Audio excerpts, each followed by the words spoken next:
Salama daolo maro mametra-pantanina amin'ilay hoe inona no mahatonga ny andriambavilanitra tsara tarehy sy tsara bika ao Madagasikara ao dia saiky lasa mpanakanto avokoa izy ireny amin'izao fotoana izao. Na ny manana feo manga io na ny tsy dia manana an'izay feo manga izay loatra fa rehefa tsara bika sy tarehy dia iny avetrany fa miroboka ao anatin'izay resaky ny sehatry ny zavakanto malagasy zay ka lasa mpihira avokoa izy ireny amin'izao ankehitriny izao. Ka ny pitsopitso no mahakasika an'izay no fakafakaina amintsika ato anatin'ity video ity ka manasantsika rehetra anaraka an'ity video ity hatramin'ny farany. Azadino ny milaiky ny video antsika ary tsarovy hatrany ny miabone amin'ny chaîne antsika mba ahafahanareo manaraka tsy tapaka ny video zay lefany amin'sisy tonga tao tagasy toy izao ny fanaovana azy. Tsy ampy-andela moa isika fa avetrany tonga de vavany ndahoary. Fa milohany idirantsika eo amin'izay resaky ny zavakanto zay dia ndao aloha resantsika ireto tsara ho fantatra manaraka ireto. Eo amin'ny resaky ny fahasalamana indrindraindrindra eo amin'ny resaky ny arety mifindra miakatra ny isan'olona voan'ny VIH sida ao Antsirabe ao amin'izao fotoana izao. Nahitana fiakarana ny isan'olona voan'ny aretina VIH sida ao Antsirabe tamin'ny volana septambra iny. Olona efatra tamin'ny fitiliana 12 no fantatra fa mitondra ity aretina ity raha ohatra isanjato izany teo aloha. Ka noho izay dia mailmailo hatrany fa ny sida tsy misangy ary mora mifindra moa izy ireny eo amin'izay fanaovana firaisana aranofo tsy voaaro zay no tena isany mampirongatra an'izay fifindran'ny valanaretina VIH sida izay ary mbola tsy nahitana fanafana moa izany mandraky tiany androany. Eo amin'ny resaky ny tsenany lavanila indray dia nanaitrany maro raha vantany vao nandre fa aranty ao Antananarivo ny tantaran'ny vanilla izay mampalaza ny faritra Sava iny. Hosokafana ao amin'ny Maison Jean Laborde ao Andohalo ny Maison de la Vanille de Madagascar.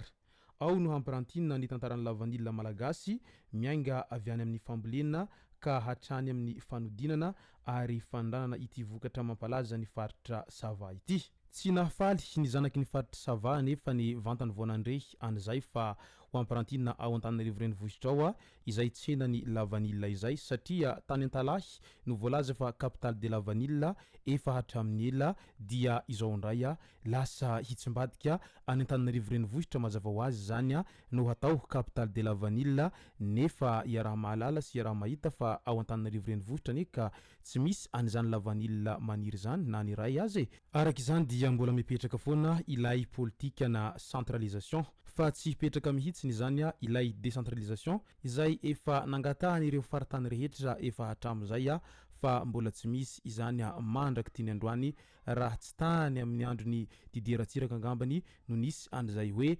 décentralisation izay.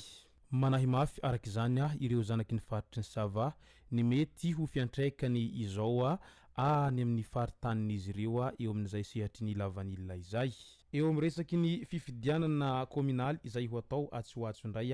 misy no milaza fa misy kajikajy sy politika maloto izay tiana hatao ka misy mandrahona hanolo ny membre de bureau de vote any ambanivohitra any. Miha manakaiky ny fotoana hanaovana fifidianana ben'ny tanàna sy ny mpanolontsaina ny tanàna. Efa fantatra ihany koa ireo kandida ampifaninana ka matahotra tsy ho lany ireo kandida sasany ao anatin'ny antoko izay manohana azy. Misy araka izany ny fandrahonana mahazo ireo mpikambana mandrafitra ny bureau mpifidianana na membre de bureau de vote any amin'ny commune ambanivohitra ka ireo lehiben'ny boriboritany no voatondro manao an'izany. Fokotany maromaro ao anaty commune ambanivohitra amina district Anantsoy no efa andrenesana fitarainana momba anazy ity. Nahazo baiko avy any ambony ve izy ireo sa mampiorohoro fotsiny? Io ny fantaniana mipetraka eny anivon'ny fiarahamonina amin'izao fotoana izao. Azo entenaina ve ny mangarahara amin'ny fifidianana raha misy fanovana tampoka noho ny antony tsy mazava ny mpikambana mandrafitra ny bureau mpifidianana? Fantaniana apetraka ny mpanarabaovao izay rehetra izay.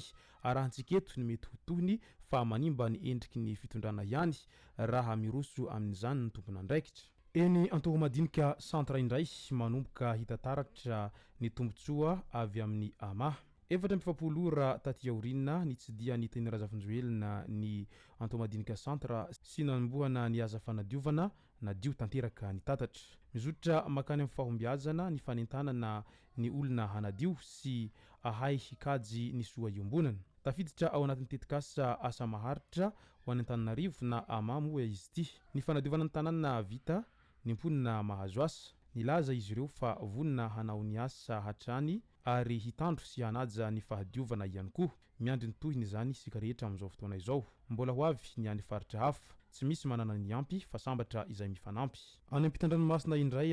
any grek marimarina kokoa fizahantany ampy azahoana vola hampandroso ny firenena manodidina ny 1.7 miliara dolara ny vola niditra tamina Grèce avy amin'ny resaka fizahantany ny taona 2024 nanampy be ny firenena grika hahamaron-toerana ny toe-karenany izany rehetra izany mahavita teti-bolan'i Madagasikara mandritra ny 7 taona io vola io raha atao akajikajy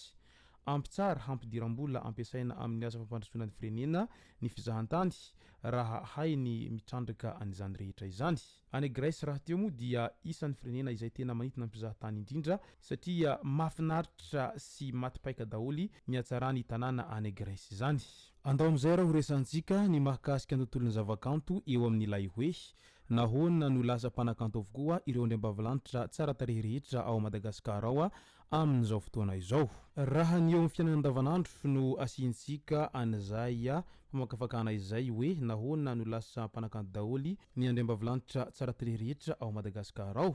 dia mety ho reto manaraka reto ny antony araky ny fahazahoako azy misy tombotsoa be dia be azo avy ao amin'io fanaovana resaka zavakanto io indrindra ho an'ireo andriambavilanitra tsara tarehy moa izany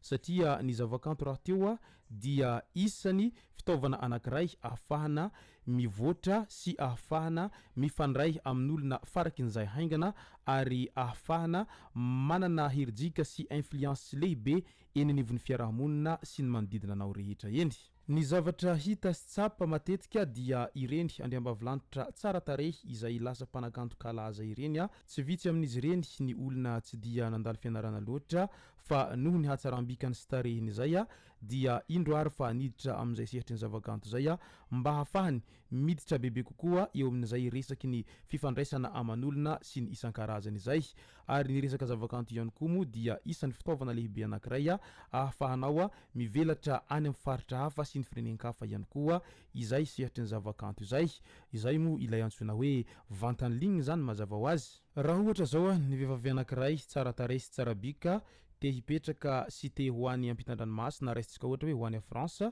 dia ny fomba ahafahany makany faraky n'izay haingana mba hampivaly an'izay vizahana zay dia ny miditra eo amin'ny sehatry ny zavakanto zay na dia tsy olona manampahaizana azy izy amin'izay fotoana izay fa ny motif de voyage dia ny hoe andehanao fampisehoana any ampitan-dranomasina any ary tsy vitsy amin'ireny zatovovavy malagasy izay miditra amin'ny sehatry ny zavakanto reny aty aoriana dia lasa mahazo vady vazaha izay makavady azy ary lasa monina sy mipetraka any ampitan-dranomasina any izy rehefa avy eo efa maro ireo andriambavilanitra izay monina sy mipetraka any ampitan-dranomasina any ireo izay efa nisehatra tamin'izay resaky ny zavakanto zay teo aloha fa amin'izao fotoana izao dia efa monina sy mipetraka any ampitan-dranomasina any izy ireo ary efa manambady vazaha any moa ny ankabetsahany izy ireo amin'izao noho izay tombotsoa lehibe azon'izy ireo avy tamin'ny zavakanto zay no nahitan'izy ireo an'izay lalana nakany ampitan-dranomasina any ka izay ny mahatonga ny sasany amin'izy ireo somary bevava izay rehefa miresaka amin'ilay hoe na tsisy diplôme fa velona zany hoe resaka drako hely ihany dia ahitavako andafy isan-karazany hoy ny sasany